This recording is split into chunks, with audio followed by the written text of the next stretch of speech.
अब देखो यार, अगर तुम लोग सीएम पंक के फैन हो तो तुम लोग के लिए फाइनली बहुत ही बड़ी खुशखबरी गए, क्योंकि गाइज एडब्ल्यू कोलिजन के डेब्यू एपिसोड के ऊपर सीएम पंक के रिटर्न को लेकर बहुत ही बड़े सामने आ चुके गए।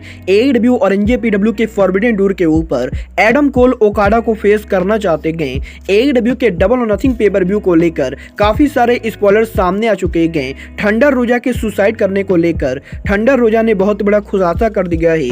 एडब्ल्यू में पॉसिबल ब्रांड स्प्लिट को लेकर मैट हार्डी ने उनके लेटेस्ट पॉडकास्ट पर बात की गई। तो गाइज वहीं एडब्ल्यू कोलिजन के डेली प्लेस में होने को लेकर रेसलिंग ऑब्जर्वर एक बार फिर से एक्सपोज हो चुके गए। तो गाइज चलिए बिना किसी देरी के शुरू करते हैं इस वीडियो को। और सबसे पहले बात करते हैं एडम कोल की। वलगार बात करें यहाँ पर एडम कोल की, तो गाइज इस हफ्ते एडम कोल के लेटेस्ट इंटरव्यू के अंदर एडम कोल ने एडब्ल्यू और एनजेपीडब्ल्यू के upcoming pay per view forbidden door को लेकर बात की थी। जहां पर एडम कोल के इस इंटरव्यू के जब एडम कोल से ये पूछा गया कि एडम कोल इस साल फॉरबिडन डोर के ऊपर एनजेपीडब्ल्यू के किस रेसलर को फेस करना चाहेंगे, तो गाइज यहां पर एडम कोल का ये कहना है कि एडम कोल ये होप करते गए कि इस साल एडब्ल्यू और एनजेपीडब्ल्यू के फॉरबिडन डोर के ऊपर एडम कोल को जापान के biggest superstar the rainmaker Kazuchika Okada से मैच लड़ने का मौका मिले। और गाइज यहां पर एडम कोल फॉरबिडन डोर के ऊपर the rainmaker Kazuchika Okada को फेस करना चाहते गए। बट गाइज इसके साथ साथ एडम कोल का ये भी कहना है कि एडम कोल ने एनजेपीडब्ल्यू के अमेरिका में last pay per view NJPW battle in a valley pay per view देखा था। और गाइज एडम कोल ने ये देखा था कि उस पेपर व्यू के एंडिंग के ऊपर ओकाडा और मर्सरीज मोन सेलिब्रेट कर रहे थे। और गाइज अगर यहाँ पर ओकाडा एडम कोल को सिंगल मैच में फेस नहीं कर सकते गए तो guys Adam Cole Britt Baker के साथ mix man tag team match लड़ना चाहेंगे। और guys even Adam Cole Forbidden Door के ऊपर Adam Cole Britt Baker versus Mercedes Mone और ओकाडा के बीच में mix man tag team match भी रेसल करना चाहते गए। वेल गाइज आप लोग एडम कोल वर्सेज ओकाडा देखना चाहते हो या नहीं, आप कमेंट करके बताएंगे। बढ़ते और बात करते हैं एडब्ल्यू के अगले पेपर व्यू एडब्ल्यू डबल और नथिंग की। वेल गाइज ये बात तो हम सभी लोगों को मालूम है कि एडब्ल्यू के डबल और नथिंग पेपर व्यू के ऊपर एडब्ल्यू ने काफी सारे बड़े मैचेस अनाउंस कर दिए हैं। और गाइज यहीं अब काफी सारे बड़े मैचेस के कंफर्म होने के बाद काफी सारे बड़े मैचेस के स्पॉइलर भी सामने आ चुके गए, क्योंकि गाइज इस हफ्ते ऑनलाइन बेटिंग ऑड्स के ऊपर एडब्ल्यू के मल्टीपल मैचेस के विनर रिवील हो चुके गए। और गाइज और बात करें यहाँ पर इन मैचेस के विनर की, तो गाइज यहाँ पर ऑनलाइन बेटिंग ऑड्स के हिसाब से एडब्ल्यू के डबल और नथिंग पेपर व्यू के ऊपर एडब्ल्यू के वुमेन चैंपियनशिप मैच के अंदर जेमी हैदम के बेटिंग ऑड्स है -400। तो गाइज वहीं टोनी स्टोम के बेटिंग ऑड्स है 250। और गाइज इस हिसाब से जेमी हैदर टाइटल को रिटेन करने वाले गए। बट गाइज इसके साथ साथ एडब्ल्यू में इलीट और ब्लैकपूल कॉम्बैट क्लब मैच के अंदर इलीट के बेटिंग ऑड्स है -400। तो गाइज वहीं बीसीसी के बेटिंग ऑड्स है 250। और गाइज इस हिसाब से इलीट इस मैच को जीतने वाले गए। एडब्ल्यू के टीएनटी चैंपियनशिप मैच के अंदर वार्डलो के बेटिंग ऑड्स है -800। क्रिश्चियन केज के बेटिंग ऑड्स है +250। और गाइज इस हिसाब से इस मैच के अंदर वार्डलो एडब्ल्यू के टीएनटी चैंपियनशिप को रिटेन करेंगे। तो गाइज वहीं एडब्ल्यू के टैग टीम चैंपियनशिप के अंदर एफटीआर के बेटिंग ऑड्स है -1000। तो गाइज वहीं जेफ जेरेट के बेटिंग ऑड्स है +500। और गाइज इस हिसाब से एफटीआर उनके टाइटल को रिटेन करने वाले गए। और गाइज फाइनली पेपर व्यू के मेन इवेंट के ऊपर एमजेएफ के बेटिंग ऑड्स है -5000। डार्बी एलन के बेटिंग ऑड्स है +500। सैमी गुवारा के बेटिंग ऑड्स है +600।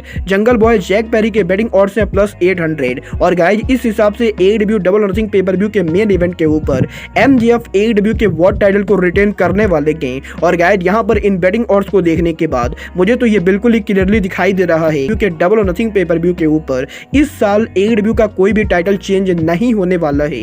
वेल गाइज बहुत ही दिलचस्प होगा कि ये बेटिंग ऑड्स कितने सही साबित होते गए। बट गाइज चलिए फिलहाल आगे बढ़ते और बात करते हैं एडब्ल्यू की इंजर्ड सुपरस्टार थंडर रोजा की। वेल गाइज बात करें यहाँ पर थंडर रोजा की, तो गाइज इस हफ्ते थंडर रोजा के लेटेस्ट इंटरव्यू के अंदर थंडर रोजा ने उनके सुसाइड करने को लेकर बहुत ही बड़ी स्टोरी शेयर की गई। जहां पर थंडर रोजा का ये कहना है कि थंडर रोजा के एडब्ल्यू में लास्ट ईयर इंजर्ड होने के बाद पिछले कुछ महीनों के अंदर थंडर रोजा काफी ज्यादा मेंटल स्ट्रेस से गुजर रही गए। और गाइज काफी बार थंडर रोजा के मन में ये सवाल आया है कि थंडर रोजा दोबारा कभी रिंग के अंदर कम्पीट कर पाएंगे या नहीं। और गाइज यहाँ पर लगातार मेंटल इशू की वजह से काफी बार थंडर रोजा को सुसाइड के भी ख्याल आते गए। और गाइज यहाँ पर एक टाइम पर थंडर रोजा ने सुसाइड करने की कोशिश भी की थी। बट गाइज इसके बाद थंडर रोजा अब डॉक्टर से चेकअप करा रही गए। और गाइज यहाँ पर थंडर रोजा का ये कहना है कि थंडर रोजा के काफी सारे थेरेपी लेने के बाद अब थंडर रोजा पहले के मुकाबले काफी बेटर फील कर रही गए। बट गाइज एडब्ल्यू में ना कम्पीट करने की वजह से एक टाइम पर थंडर रोजा ने सुसाइड करने की भी प्लानिंग की थी। वेल गाइज यहाँ पर मैं तो बिल्कुल भी नहीं चाहूंगा कि थंडर रोजा जैसे रेसलर इस दुनिया को छोड़कर इतनी जल्दी जाए। बट गाइज चलिए फिलहाल आगे बढ़ते हैं और बात करते हैं हैं AEW के ब्रांड स्प्लिट की। वेल गाइज ये बात तो हम सभी लोगों को मालूम है कि AEW के upcoming new TV show AEW collision के डेब्यू करने के बाद पॉसिबली AEW के अंदर ब्रांड स्प्लिट होने वाला है। और गाइज यहीं अब AEW के इस ब्रांड स्प्लिट को लेकर इस हफ्ते मैट हार्डी ने उनके लेटेस्ट इंटरव्यू में बात की है, जहां पर मैट हार्डी का ये कहना है कि मैट हार्डी पर्सनली AEW के अंदर एक बहुत ही हार्ड ब्रांड स्प्लिट देखना चाहते हैं, क्योंकि गाइज यहां पर मैट हार्डी पर्सनली ये बिलीव करते हैं कि अगर AEW के अंदर हार्ड ब्रांड स्प्लिट होगा तो गाइज AEW में रेसलर्स को ज्यादा टीवी टाइम मिलेगा, क्योंकि गाइज यहां पर दोनों ब्रांड के रेसलर अलग अलग होंगे और गाइज दोनों ब्रांड में अलग अलग रेसलर होने की वजह से AEW के अंदर कंपटीशन का माहौल और भी ज्यादा बढ़ेगा। और गाइज दोनों ब्रांड के रेसलर अपनी पूरी कोशिश करेंगे कि वो अपने ब्रांड को दूसरे ब्रांड से ज्यादा बेटर बना सके। और गाइज अगर AEW कंपनी अपनी ही कंपनी के अंदर यहाँ पर कंपटीशन करती है तो गाइज ये AEW के लिए काफी ज्यादा बढ़िया होने वाला है। वेल गाइज मैं यहाँ पर हार्डी की बातों से पूरी तरह से एग्री हूँ और गाइज मुझे भी लगता है कि AEW के अंदर हार्ड ब्रांड स्प्लिट होना चाहिए। बट गाइज जहां तक बात रही AEW के brand new TV show AEW collision की, तो गाइज ये बात तो आप सभी लोगों को मालूम है कि AEW के brand new TV show AEW collision के ऊपर CM पंक के रिटर्न को लेकर बैक टू बैक काफी सारी अपडेट आ रही हैं। और गाइज ओरिजिनली क्योंकि ये शो CM पंक के लिए बनाया गया था, तो गाइज ये अब काफी सारे लोगों के दिमाग में सवाल है कि CM पंक इस शो के ऊपर आएंगे या नहीं। वेल गाइज यहाँ पर ये बात मैंने आप लोग को ऑलरेडी बताई है कि AEW company originally AEW collision के पहले शो को AEW शिकागो एरिया में करने वाली थी। और गाइज AEW के ओरिजिनल प्लान के हिसाब से AEW के पहले शो के ऊपर ही CM पंक AEW पर रिटर्न होते और गाइज AEW कोलिजन शो को यूनाइटेड सेंटर के अंदर करने वाली के। बट गाइज यही कुछ दिनों पहले रेसलिंग ऑब्जर्वर डेव मिलर ने यह रिपोर्ट दी थी कि AEW के अंदर पॉसिबली CM पंक और टोनी खान के बीच में टेंशन हुई गई और गाइज इसकी वजह से अगर CM पंक AEW कोलिजन पर नहीं आते गए तो गाइज AEW कंपनी उनके पहले कोलिजन शो को शिकागो में यूनाइटेड सेंटर में ना करा के बल्कि डेली प्लेस में कराने वाली के। और guys wrestling observer Dave Meltzer का यह दावा करना है कि AEW कंपनी अगर CM पंक को नहीं लाती गए तो वो डेली प्लेस के अंदर अपना शो करने वाले गए, क्योंकि AEW ने ऑलरेडी डेली प्लेस अरीना को कॉन्टेक्ट किया है। और गाइज यहीं अब रेसलिंग ऑब्जर्वर के इस रिपोर्ट को लेकर इस हफ्ते पोस्टॉस ने उनके पॉडकास्ट पर बात की थी। और गाइज यहाँ पर इस सबकॉस्ट के ऊपर गैशडी ने AEW में CM पंक के रिटर्न को लेकर काफी बड़ी अपडेट, जहां पर इसके ऊपर गैशडी ने इस चीज को कंफर्म किया है कि रेसलिंग ऑब्जर्वर के द्वारा AEW के शो को शिकागो में नहीं बल्कि डेली प्लेस में होने को लेकर जो रिपोर्ट दी गई थी वो रिपोर्ट पूरी तरह से गलत है। और गाइज यहाँ पर ग्रेप्सोडी का ये कहना है कि उन्होंने ओरिजिनली AEW के बहुत सारे हायर ऑफिसर से बात की गई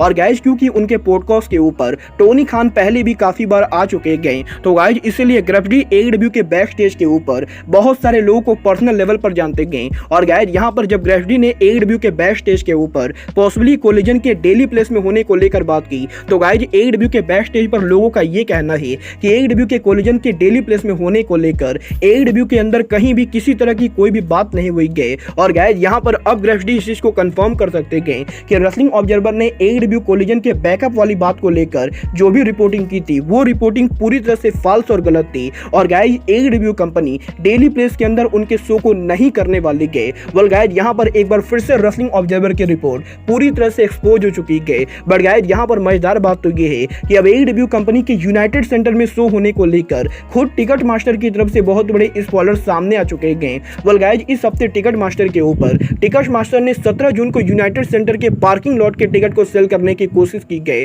और गाइज यहाँ पर मल्टीपल AEW फैंस ने इस चीज को कंफर्म किया है कि उन्होंने जब टिकट मास्टर के ऊपर लॉग इन किया तो गाइज उन्होंने ये देखा कि टिकट मास्टर के ऊपर 17 जून को यूनाइटेड सेंटर के अंदर पार्किंग एरिया के टिकट को सेल किया जा रहा है। और गाइज इन टिकट्स को AEW कंपनी के द्वारा सेल किया जा रहा है। और गाइज क्योंकि यहाँ पर टिकट मास्टर के ऊपर 17 जून को यूनाइटेड सेंटर के पार्किंग लॉट के टिकट को सेल किया जा रहा है, तो गाइज आप लोग ये क्लियरली समझ सकते हो कि AEW कंपनी 17 जून को यूनाइटेड सेंटर के अंदर ही शो करने वाली है। और गाइज फाइनली अगले हफ्ते AEW के डायनामाइट शो के ऊपर टोनी खान कोलिजन के डेब्यू एपिसोड को और कहीं नहीं बल्कि यूनाइटेड सेंटर के अंदर ही करने वाले हैं। और गाइज यहाँ पर इन सभी चीजों को देखने के बाद अब ये चीज एक बार फिर से 100% कंफर्म मानी जा रही है कि CM पंक 17 जून को वापस आने वाले हैं। और गाइज पॉसिबली टोनी खान और CM पंक के बीच में जो भी इशू हुआ था वो इशू फाइनली सॉल्व हो चुका। वेल गाइज देखना बहुत ही दिलचस्प होगा कि टोनी खान इस हफ्ते डायनामाइट के ऊपर कोलिजन को लेकर क्या अनाउंसमेंट करते हैं। बट गाइज फिलहाल के लिए अब आज के इस वीडियो में बस इतना ही।